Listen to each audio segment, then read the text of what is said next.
The city was drowning in the bitter cold of winter, its streets slick with ice, its sky a charcoal gray void where the stars refused to shine. Sebastian Hayes, a man whose name alone carried weight in the world of business, sat behind the wheel of his sleek, black sedan, the engine humming like a distant storm. The heated leather seats did little to warm him, and neither did the endless zeros in his bank account. Wealth had given him everything: power, status, a life of indulgence. But as he drove aimlessly through the city that night, he could not shake the suffocating sense of emptiness gnawing at his soul. The detour wasn't planned. His chauffeur had the night off, and in truth, he preferred the solitude of driving himself. The high-rise penthouse waiting for him at the heart of the city felt more like a gilded cage than a home.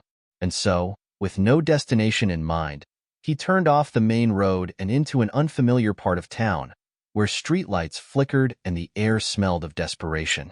Then he saw them. A child, thin, barely more than skin and bones, huddled in the shadow of an abandoned storefront, his arms wrapped tightly around a bundled shape in his lap. The wind howled through the streets, and yet the boy did not move, did not shiver. He sat still, eyes darting warily as pedestrians rushed past without sparing them a second glance. Sebastian's hands tightened around the steering wheel. He had spent years building an empire, making decisions worth millions in mere seconds. And yet, at that moment, he hesitated. But something about the child's posture, the way he curled protectively over the small bundle, shielding it from the elements, struck him in a way he could not explain. Against all logic, he pulled over. The moment he stepped out, the cold bit into him, sharp as needles against his tailored wool coat. His Italian leather shoes crunched over the frost-covered pavement as he approached the children. The boy stiffened. His head snapped up, revealing piercing blue eyes, sharp, intelligent, but filled with something far worse than fear: mistrust. Sebastian stopped a few feet away, lifting his hand slightly, a gesture of peace. "Are you all right?" he asked, his voice calm despite the turmoil brewing inside him. The boy didn't answer. Instead, he tightened his hold on the bundle in his lap. Only now, as Sebastian stepped closer, did he see it clearly. A baby, a tiny, fragile infant, swaddled in a tattered blanket, its face pale from the cold. His pulse quickened. "Where are your parents?" The boy remained silent. He glanced at the street, calculating escape routes. Even now, even freezing and desperate, he was ready to run. Sebastian could see it in his eyes. The kind of instincts that didn't belong in a child so young. Survival instincts. "You don't have to be afraid," Sebastian tried again, lowering his voice. "I won't hurt you." Still, the boy said nothing. The wind howled louder, cutting through the silence like a cruel whisper. Sebastian took a slow step forward. "The baby, he's not doing well, is he?" For the first time, the boy's expression cracked. It was barely noticeable, a flicker of something vulnerable beneath the steel of his gaze. His grip tightened around the baby, and that was answer enough. Sebastian exhaled, his breath misting in the frigid air. "Come with me," he said. "I'll take you somewhere warm. Get you something to eat." The boy flinched at the word take, his body coiling like a cornered animal. But then the baby let out a soft, pitiful whimper, its tiny fingers clutching weakly at his sweater. And something shifted. The boy swallowed hard, his eyes darting between Sebastian and the street, weighing his choices. Finally, after what felt like an eternity, he spoke. "Only if I hold him," he said, his voice hoarse, barely more than a whisper. Sebastian nodded. "All right." The boy hesitated for only a second longer before, with clear reluctance, he pushed himself to his feet. He held the baby close, his thin frame trembling from exhaustion and cold. Sebastian guided them toward his car. As he opened the passenger door, the boy hesitated once more, his sharp gaze sweeping over the sleek interior, as if waiting for a trap. But then the baby let out another faint cry, and that was all it took. He climbed in. Sebastian shut the door behind him and quickly moved to the driver's seat.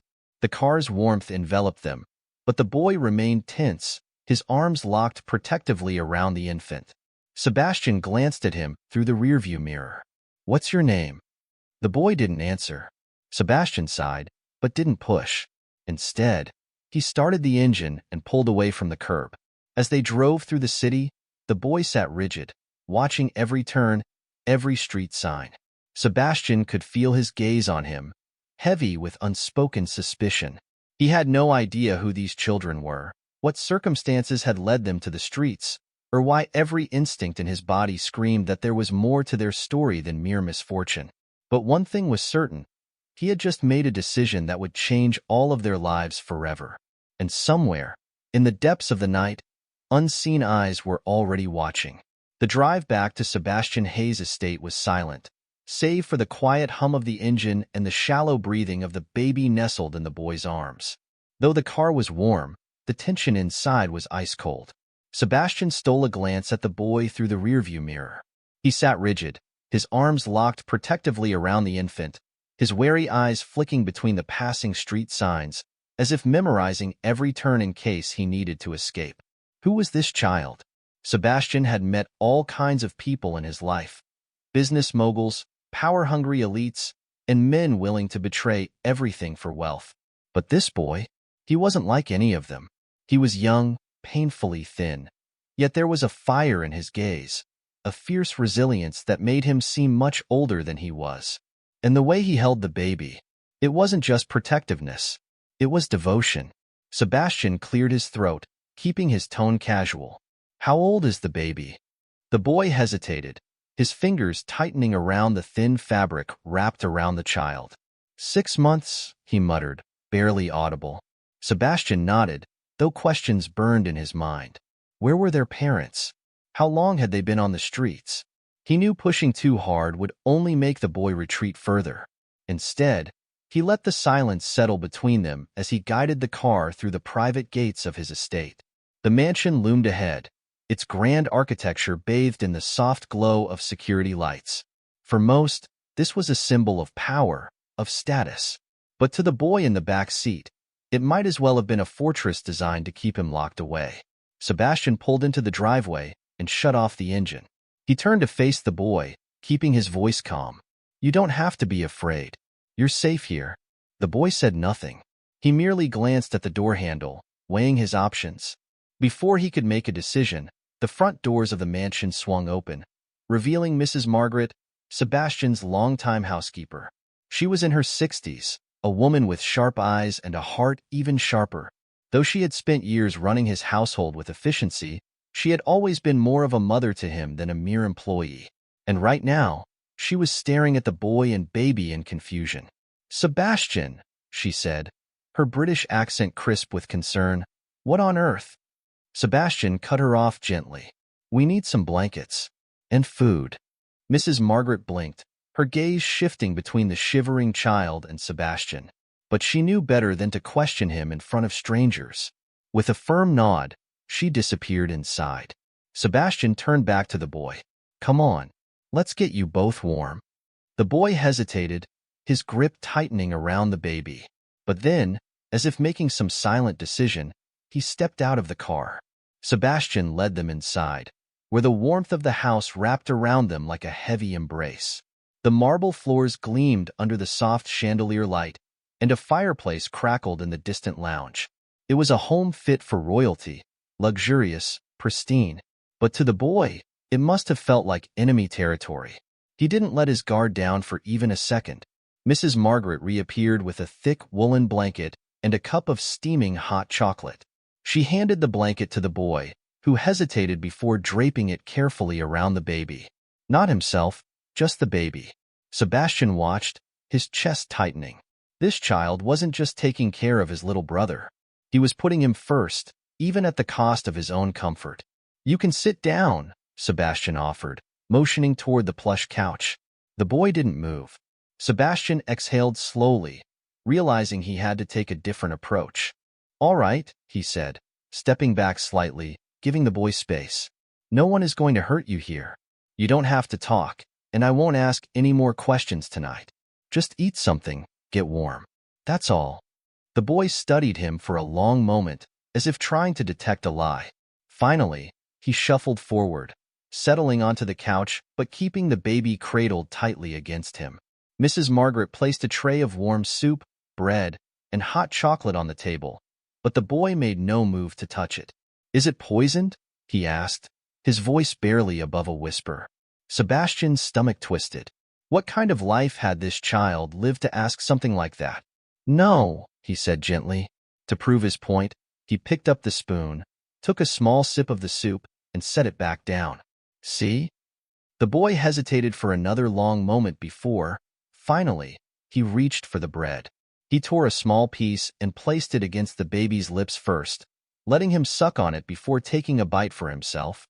Sebastian felt a lump rise in his throat. This was survival, not childhood. Minutes passed in silence as the boy ate cautiously, never once letting his guard down.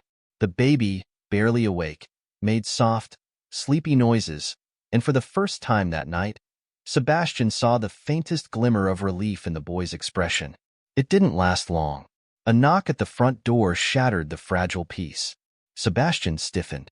So did the boy. Mrs. Margaret glanced toward the entrance, frowning. Who could be visiting at this hour? The knock came again, louder this time. Urgent. Sebastian's instincts flared. He wasn't expecting visitors, and something about the sound sent a chill down his spine.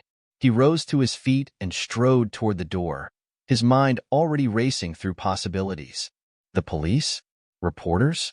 Someone looking for the children? When he swung the door open, his fears were confirmed.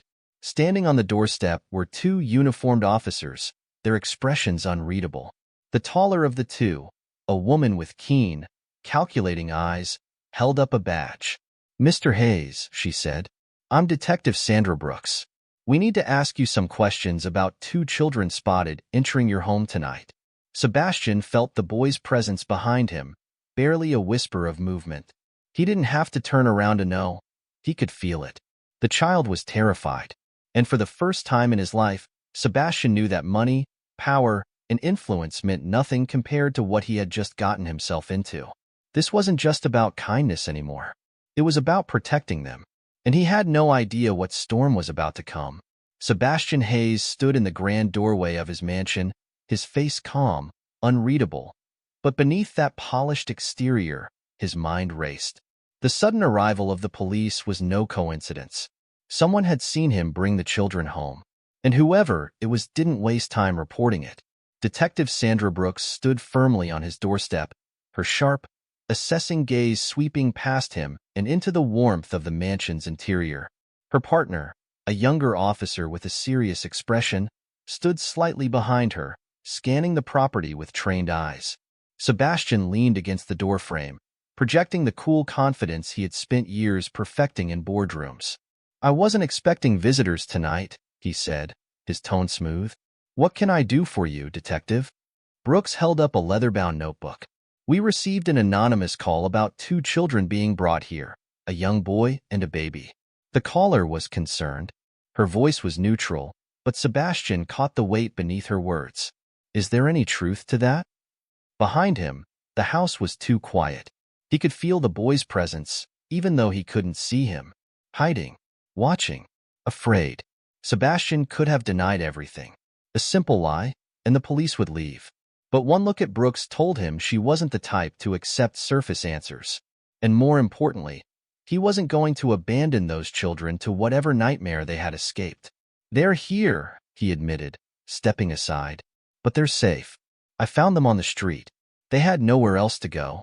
Brooks' expression didn't change. Without waiting for permission, she walked past him into the marble-floored foyer, her boots clicking against the polished surface. Her partner followed, his hand resting casually near the radio clipped to his belt. Sebastian closed the door behind them and turned, just in time to see the boy emerge from the shadows. He stood halfway down the hall, still cradling the baby tightly against his chest.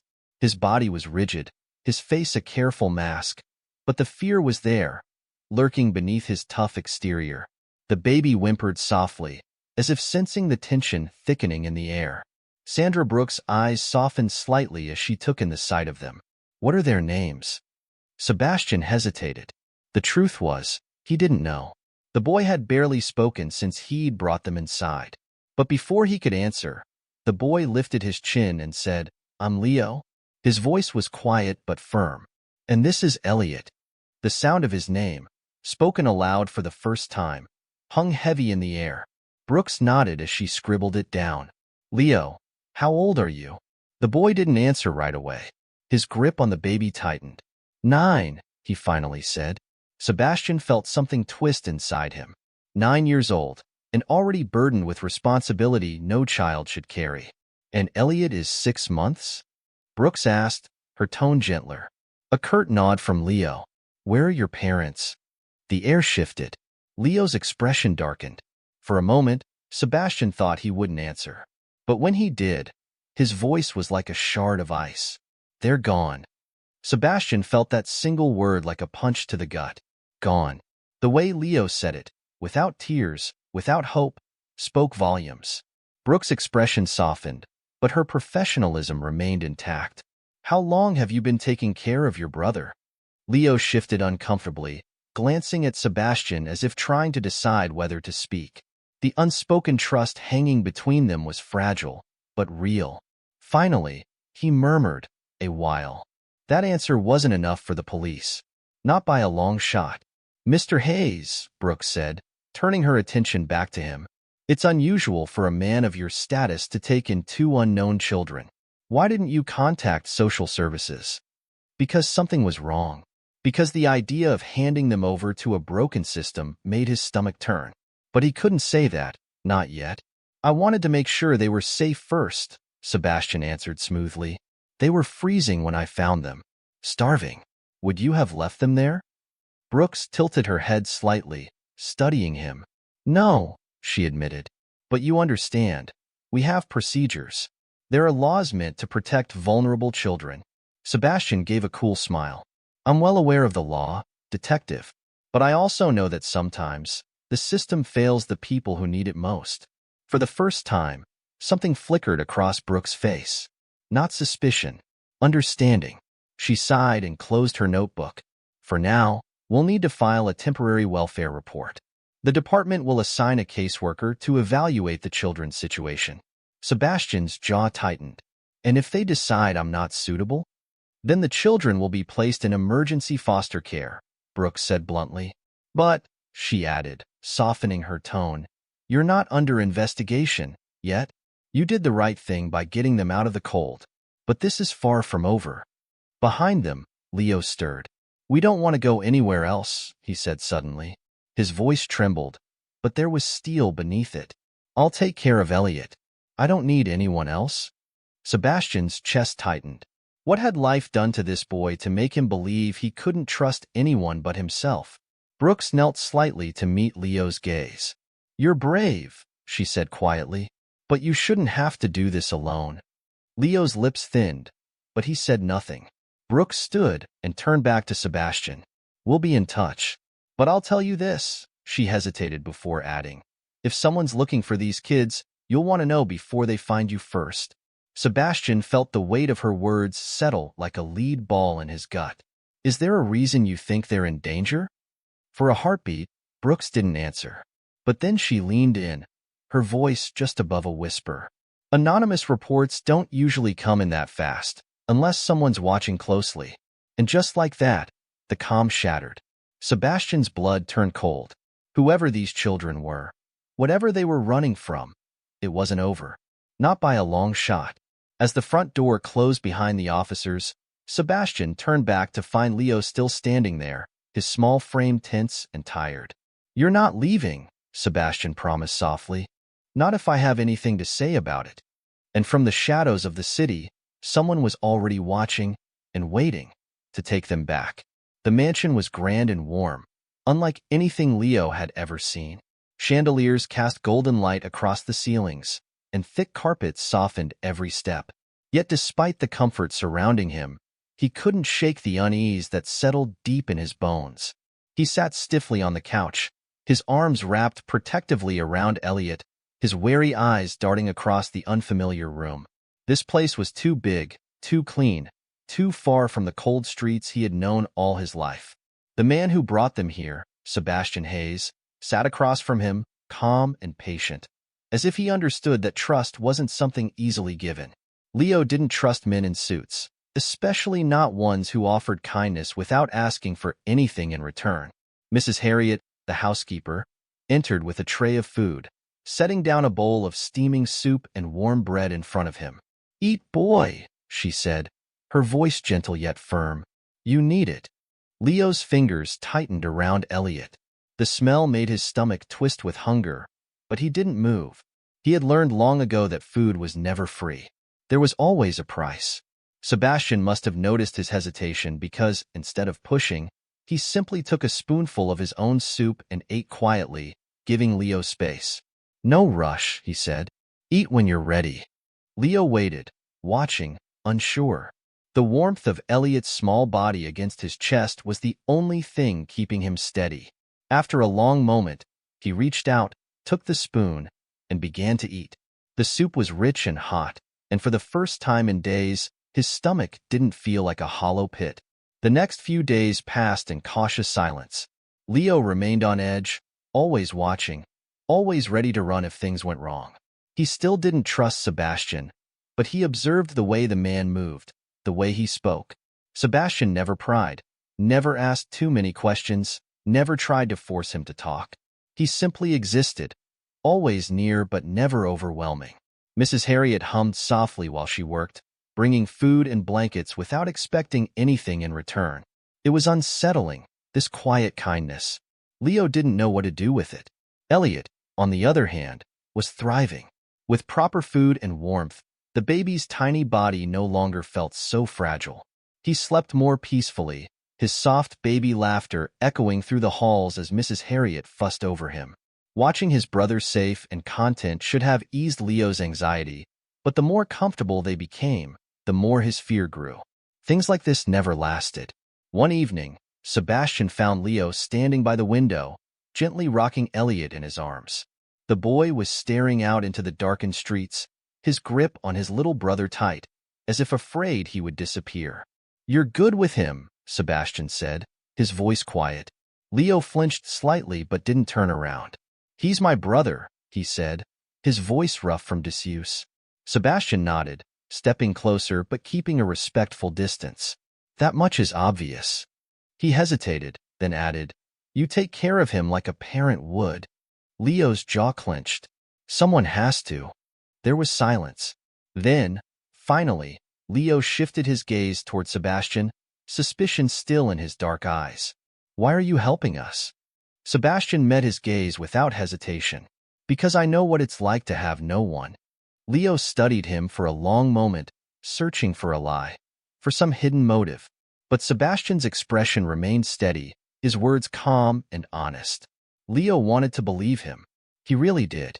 But believing always led to disappointment.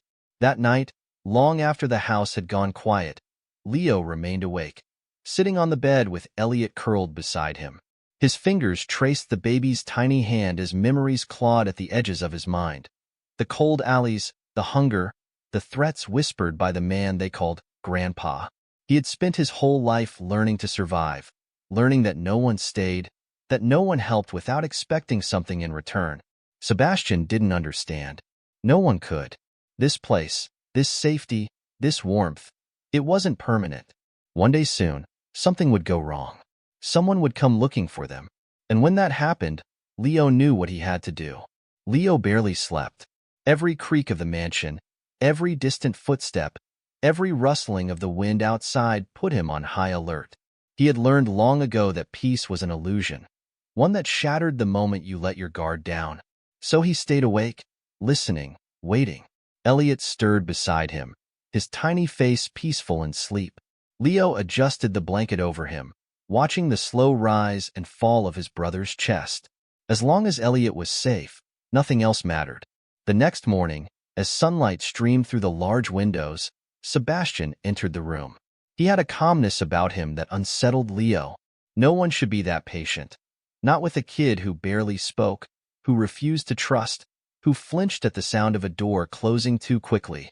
"I was hoping you'd take a walk with me," Sebastian said, his tone light, as if it was a suggestion rather than an order. Leo hesitated. He didn't want to leave Elliot alone, but something about Sebastian's gaze told him this wasn't just a casual request. After a moment, He nodded stiffly, tucking Elliot securely in the crib before following Sebastian down the hall. They stepped outside into the cold morning air. The mansion's garden stretched wide, lined with tall hedges and towering oaks. It was too quiet, too perfect. Leo shoved his hands into his pockets, his shoulders hunched against the chill.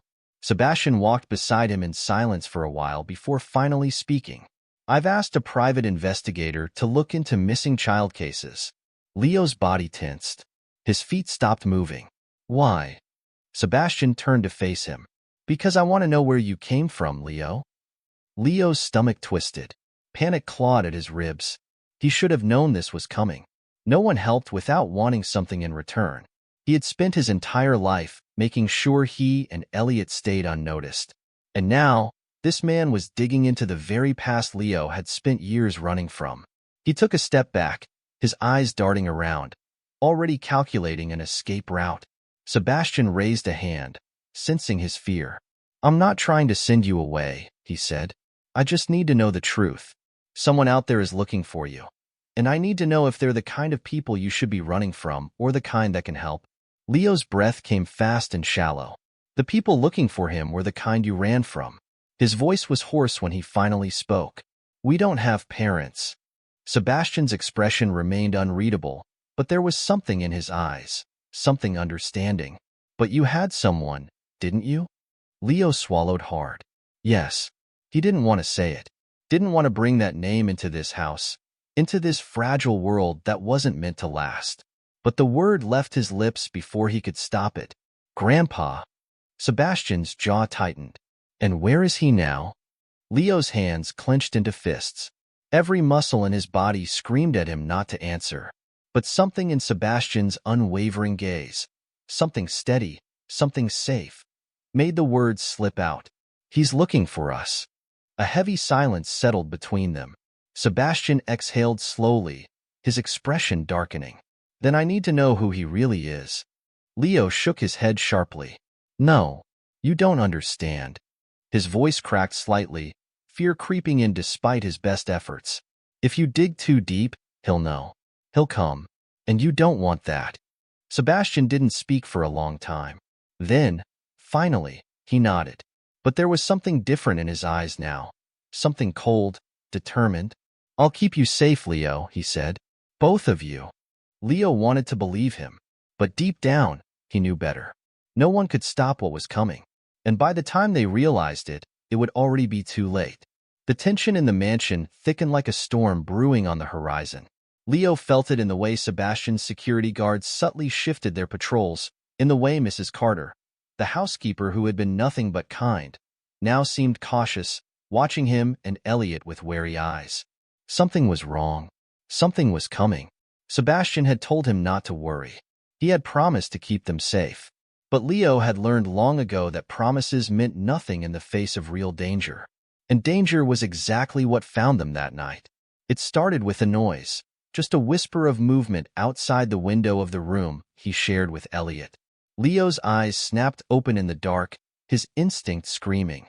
He sat up slowly, careful not to disturb his brother, and listened. A footstep. Another. Someone was there. His pulse pounded as he slipped off the bed, creeping toward the window. The curtains billowed slightly from the breeze, and beyond them, he saw a shadow shifting in the darkness. Leo's heart clenched. He had seen men like this before. The kind that lurked, that waited, that hunted. His first thought was to grab Elliot and run. But before he could move, a sudden noise, a crash downstairs, sent adrenaline surging through his veins. A break-in. Sebastian's security should have stopped them. So why hadn't they? Leo didn't wait to find out. He lunged for Elliot, wrapping the baby in a blanket, and sprinted toward the hallway just as gunfire erupted from below. The mansion exploded into chaos. Doors slammed, voices shouted. The deafening crack of a gunshot echoed through the halls.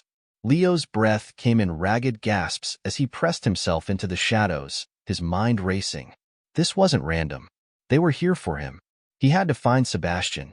Keeping Elliot close, he moved swiftly through the dark corridors, his bare feet silent against the marble floor. He knew the layout of the house by now.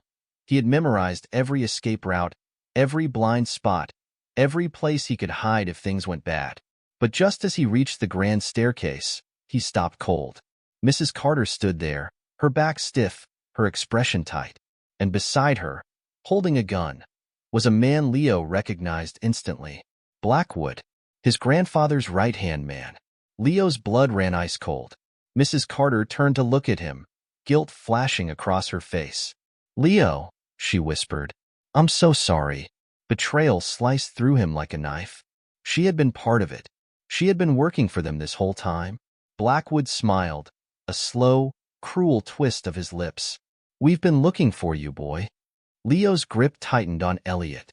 They weren't taking him, not without a fight. Just then, a new voice cut through the chaos. "Step away from the boy." Sebastian. He stood at the end of the hall, his eyes dark with fury, a gun aimed directly at Blackwood. Behind him, Detective Sandra Brooks and her team had their weapons drawn. For a split second, the room was frozen in a deadly standoff. Then, all hell broke loose. Blackwood moved first, lunging for Leo. Without thinking, Leo bolted, dodging just as Sebastian fired. The bullet missed by inches, shattering the wall. Mrs. Carter screamed.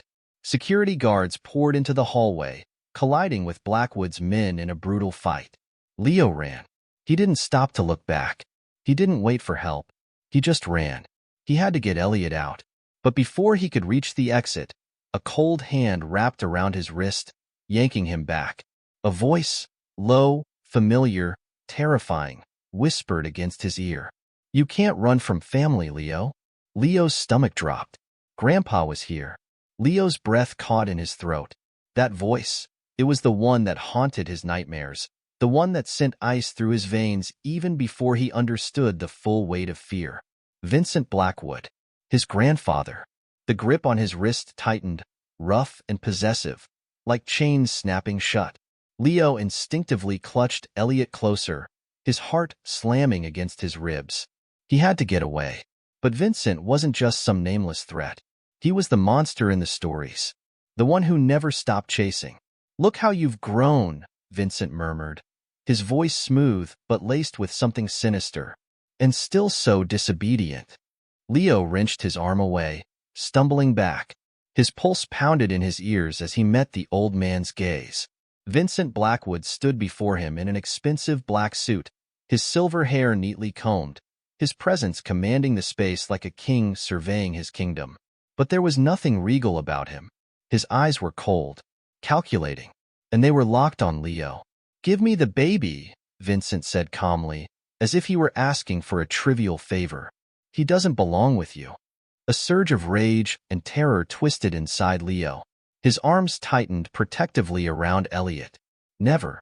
I'm not letting you take him," Leo spat, his voice shaking but firm. Vincent sighed, his expression barely shifting. "Leo, Leo, Leo," always making things difficult. He took a step forward, his tone turning softer, coaxing. "I raised you better than this. You know how the world works. Weakness is punished. Power is taken. And family," his eyes darkened, "family stays together." Leo's stomach churned. Family? Vincent had killed his parents, had hunted him down, had treated him like a pawn in his sick game. And now he had the audacity to talk about family? Leo's hands clenched into fists. He wanted to scream, to fight, to make him pay for everything. But he knew better. Vincent was a man who played the long game. He never lost his temper. He never acted without a plan. And that terrified Leo more than the gunfire still echoing in the mansion. Vincent took another step closer. "You can't run from me forever, boy. You know that, don't you?" Leo's mind raced. His back was nearly against the wall. He needed time, needed a way out. And then, a deafening bang cut through the tension. Vincent staggered. A bloom of red spread across his shoulder. Sebastian, the millionaire, stood at the end of the corridor, gun still raised, his expression deadly calm.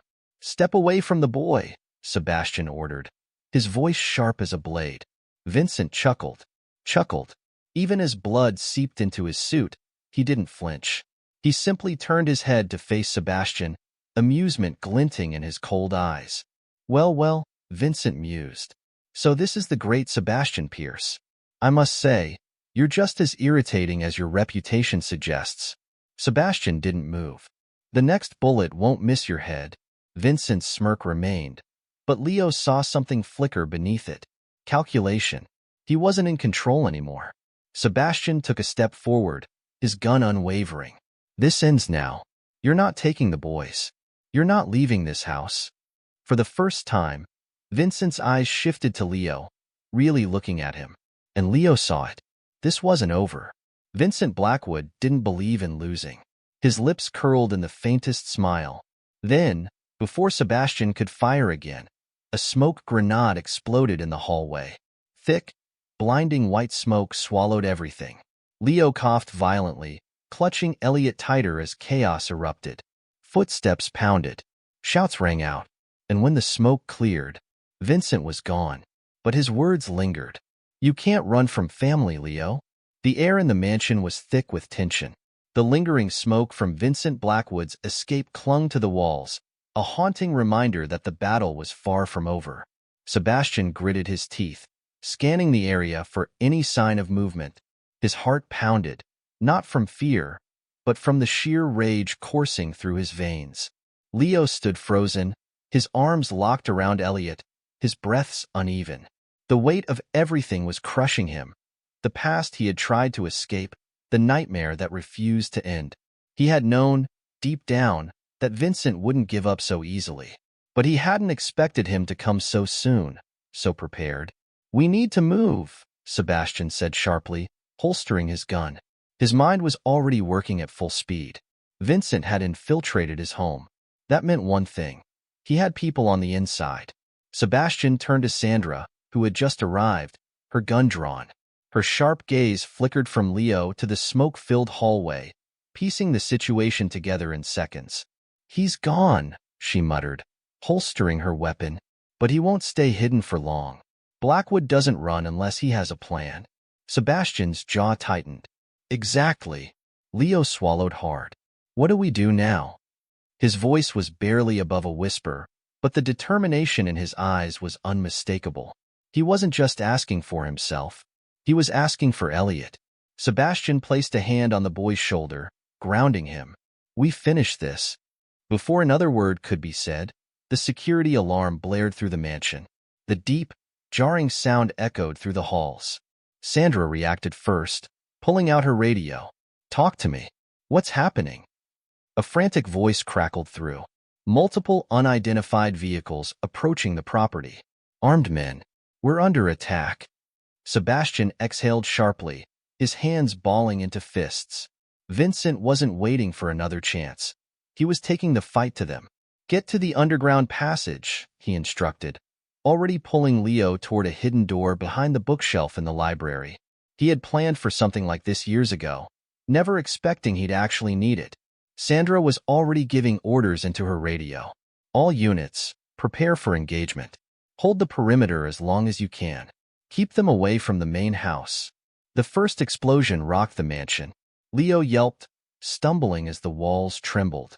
The chandelier in the grand hall swayed dangerously, glass shattering from the force. Gunfire erupted outside, a brutal symphony of chaos. Move, Sebastian barked, pushing Leo through the hidden doorway. The underground tunnel was cold and damp, a relic of the mansion's past. Leo's breaths came fast, his pulse hammering in his ears. The sound of war raged above them, but down here, it was eerily silent, like the eye of a storm. Sebastian led the way, gripping a flashlight as they navigated the dark, winding path. Leo held Elliot tightly, whispering soft reassurances even as his own fear clawed at his throat. Then, a loud boom from above. Dust and debris rained down, shaking the very ground beneath them. They're breaching the house, Sandra muttered, her voice tight. We don't have much time. Sebastian cursed under his breath. Vincent's men were fast, too fast, which meant one thing. There's a traitor among us, he growled. Leo stiffened. But who? The words barely left his lips before a shadow moved ahead of them. A figure stepped out of the darkness. Sebastian barely had time to raise his gun before the person spoke. I wouldn't do that if I were you. A familiar voice. Leo's stomach dropped.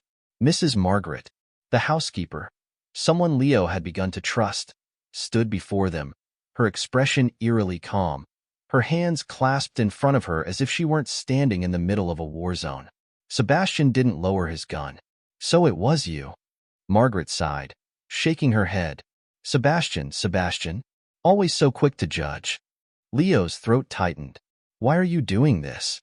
His voice was raw, a mix of betrayal and disbelief. Margaret turned her gaze to him, something almost remorseful in her eyes. "You don't understand, child. I had no choice." Sebastian's grip on the gun didn't waver. "We always have a choice." Margaret let out a tired breath. "Vincent has eyes everywhere. He doesn't forgive disloyalty. He made that clear a long time ago." Her gaze flickered to Elliot. "I tried to protect you both in my own way, but Vincent, he doesn't take kindly to those who keep things from him." Leo took a step back, clutching Elliot tighter. "You were feeding him information."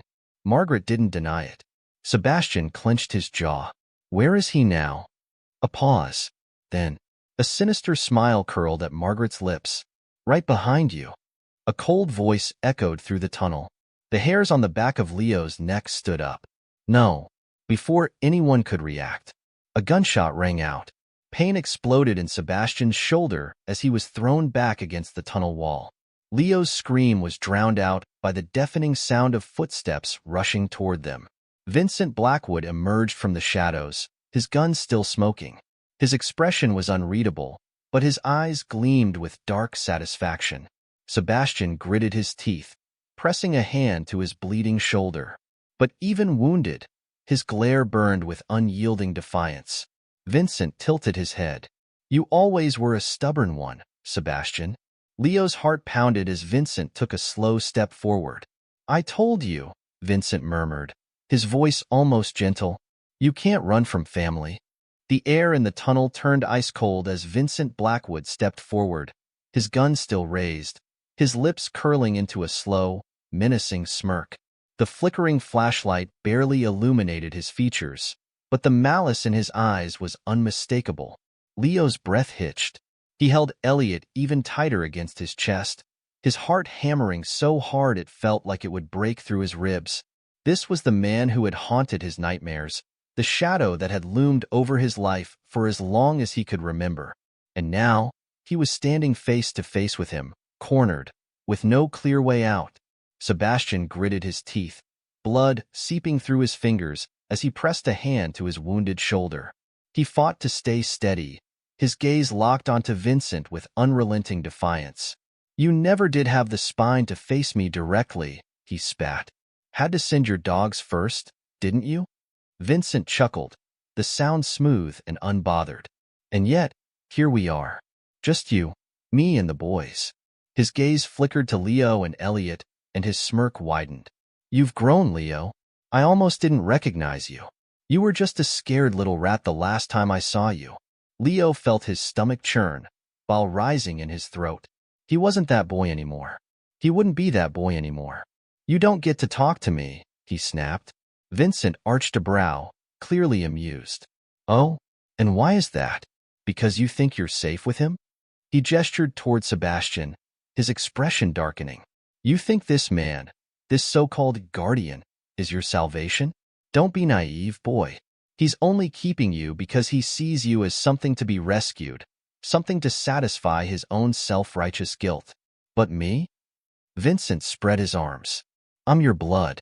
I'm the only one who truly understands who you are. What you are." Leo's nails dug into his palms. "You're not my family," he said through clenched teeth. "You're a monster." Vincent sighed, as if genuinely disappointed. "You're making this so much harder than it needs to be, Leo. I came here to bring you home." His voice turned sharp. "You are a Blackwood, and whether you like it or not, you belong to me."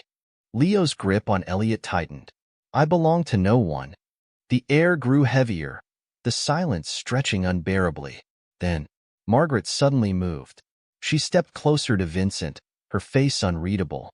"Vincent," she murmured, "I did what you asked. I brought them here. I helped you. Now, please, let the boy go. He's just a child." Vincent turned to her, his expression unreadable for a long moment. Then, without warning, he raised his gun and shot her.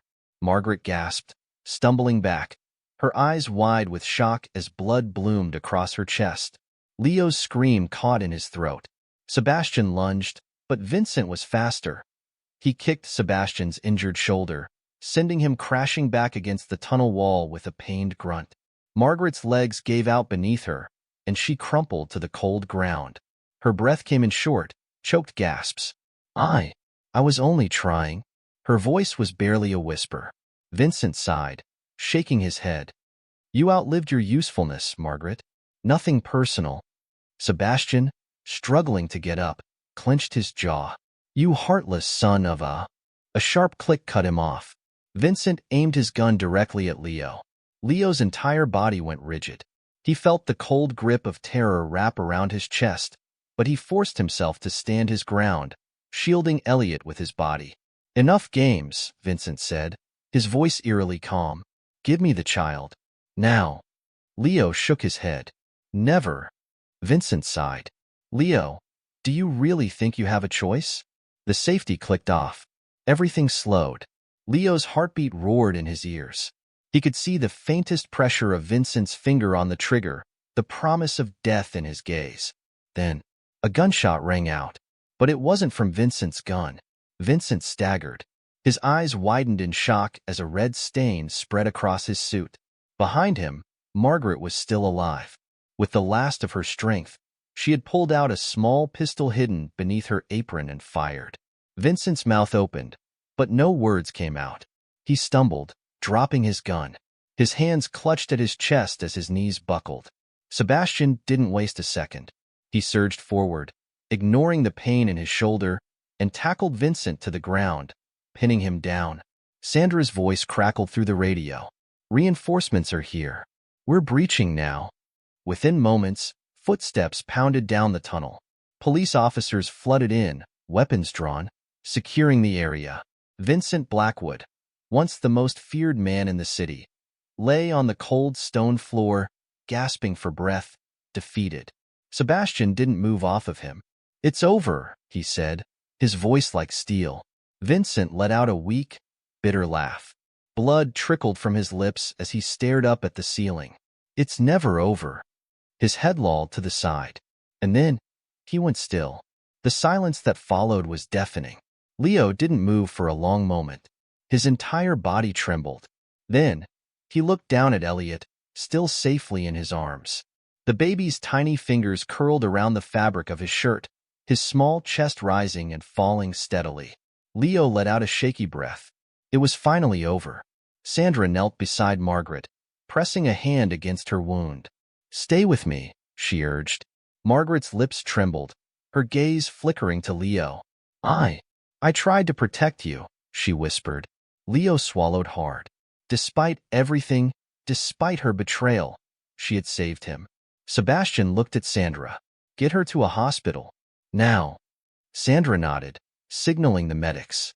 Leo watched as Margaret was carried away, his mind swirling with emotions too heavy to name. Sebastian placed a hand on his shoulder. "You're safe now." Leo looked up at him, eyes shining with unshed tears. And for the first time in his life, he actually believed it. The world outside felt different now. The air, once suffocating with fear, carried a quiet stillness, as if the city itself was exhaling after holding its breath for too long. Leo sat on the steps of Sebastian's mansion, his arms wrapped around Elliot, who slept soundly against his chest. The weight of his little brother was both a comfort and a responsibility, one that he had borne alone for far too long. But now, for the first time, he didn't feel alone. The flashing lights of police cars still painted the street, and inside, officers moved with purpose, gathering evidence, taking statements. Vincent Blackwood's empire had crumbled in a single night, and now, justice was catching up to all who had been complicit in his reign of terror. Reports flooded in, hidden properties were being raided, secret accounts seized, and the vast network of corruption that had allowed Blackwood to thrive was finally being dismantled. Sandra Brooks emerged from the house, rubbing her temples. Despite the exhaustion lining her face, There was a flicker of satisfaction in her eyes.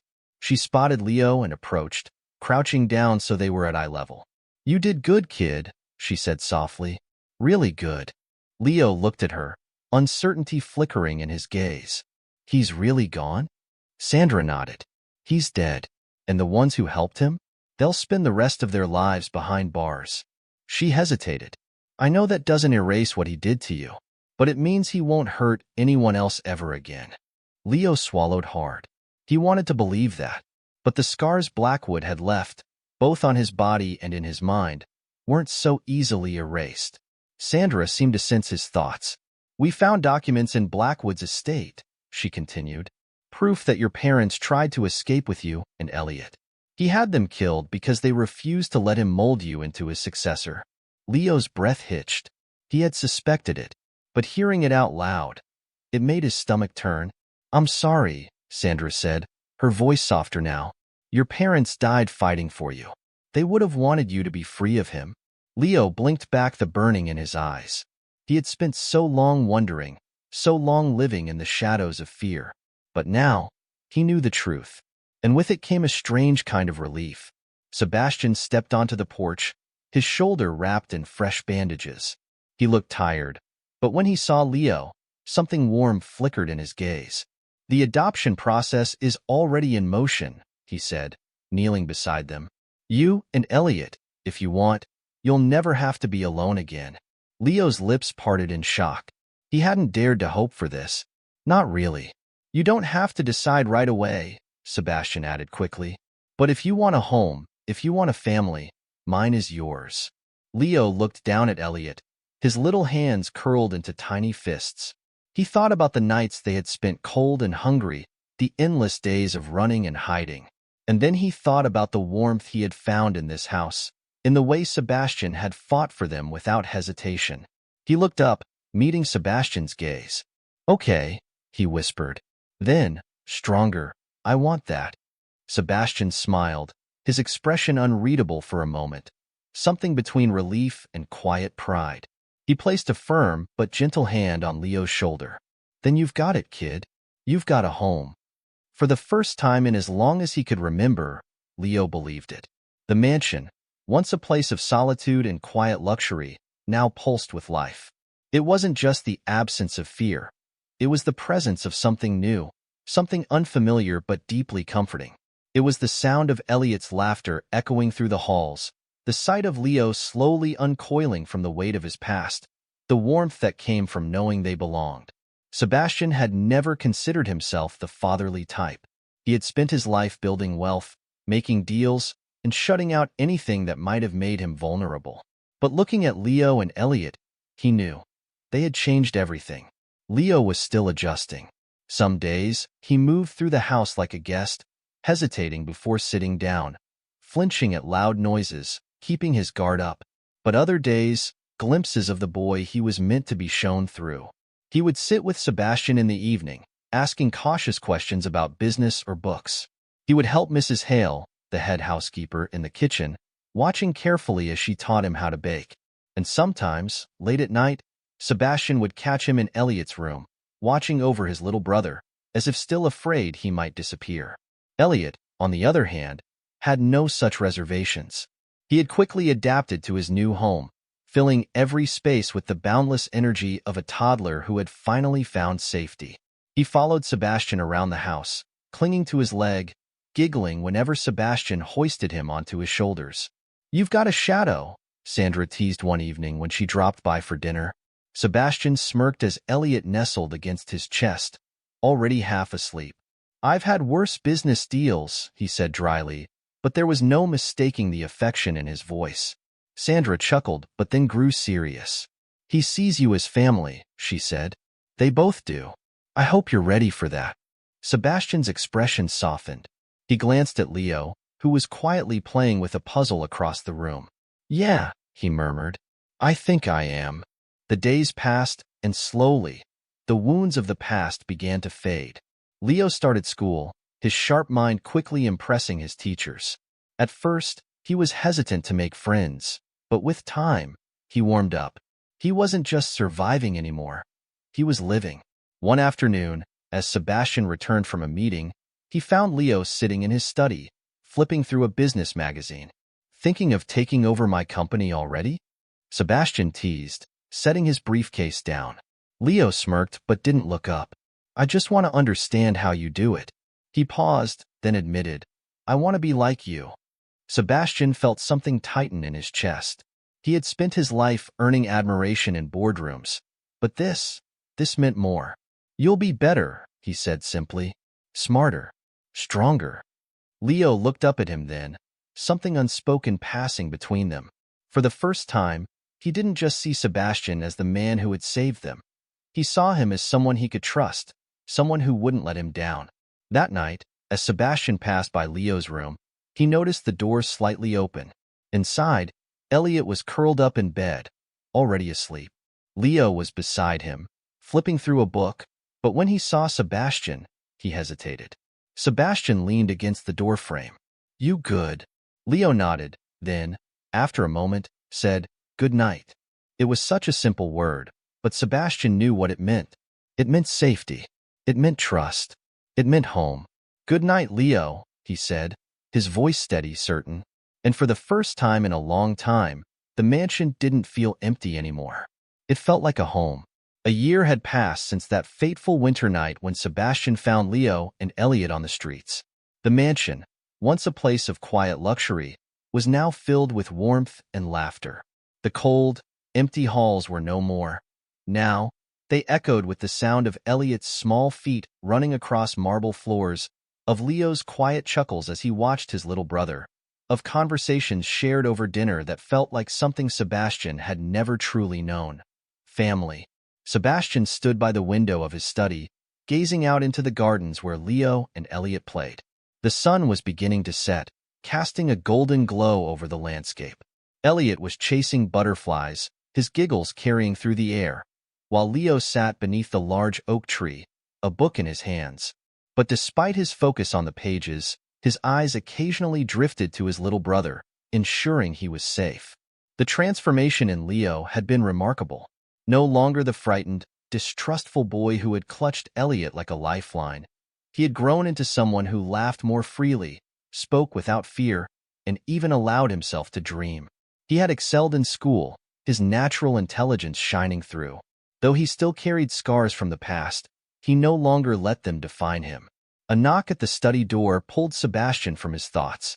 "Come in," he called. Sandra stepped inside, dressed casually for once, a rare sight given her usual detective attire. "Am I interrupting?" she asked, glancing at the scene outside. "Not at all," Sebastian said, turning back to the window.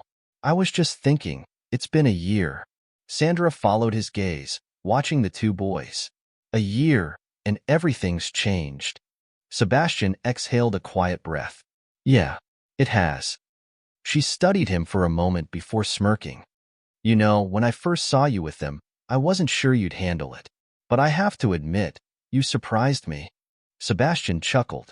"Surprised myself, honestly." "You did good, Sebastian."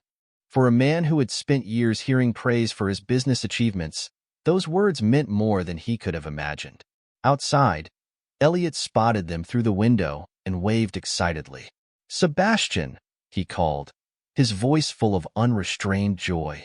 "Come play." Sebastian shook his head with amusement.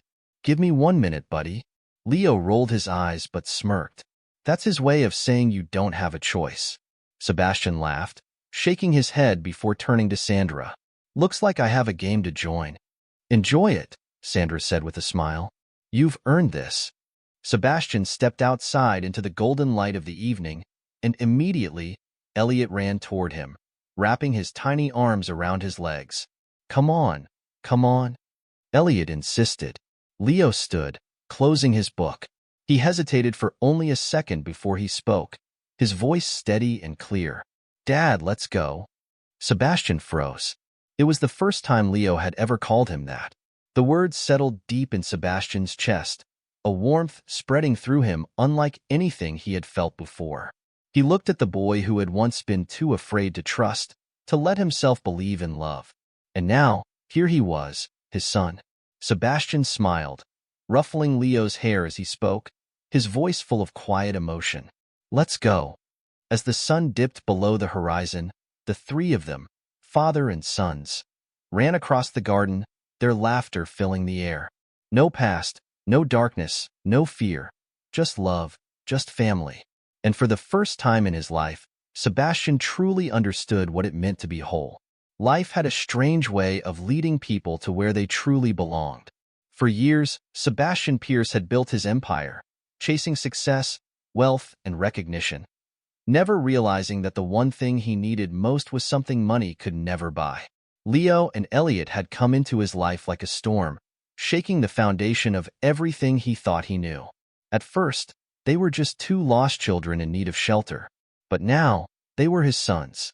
They had filled the emptiness he never admitted was there, had given him a reason to wake up every morning with purpose beyond boardrooms and investments. Leo, once burdened by fear and the weight of responsibility no child should bear, had grown into a bright, confident young boy, strong, kind, and full of potential. He no longer looked over his shoulder, waiting for danger to strike. Instead, he looked forward, toward the future, toward hope. Elliot, the little beacon of light, had become the heart of their home.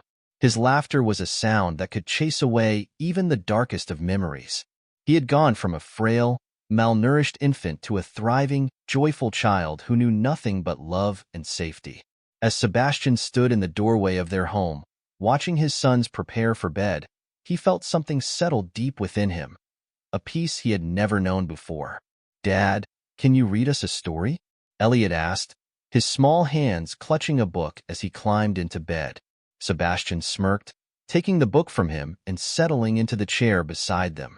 Leo lay in his own bed, but he was listening too, his face relaxed in a way that still amazed Sebastian. "All right," Sebastian said, flipping to the first page. "Once upon a time," and as his voice filled the room, carrying the words of adventure and wonder, he realized something. This was his happy ending. Not the kind found in business deals or financial successes.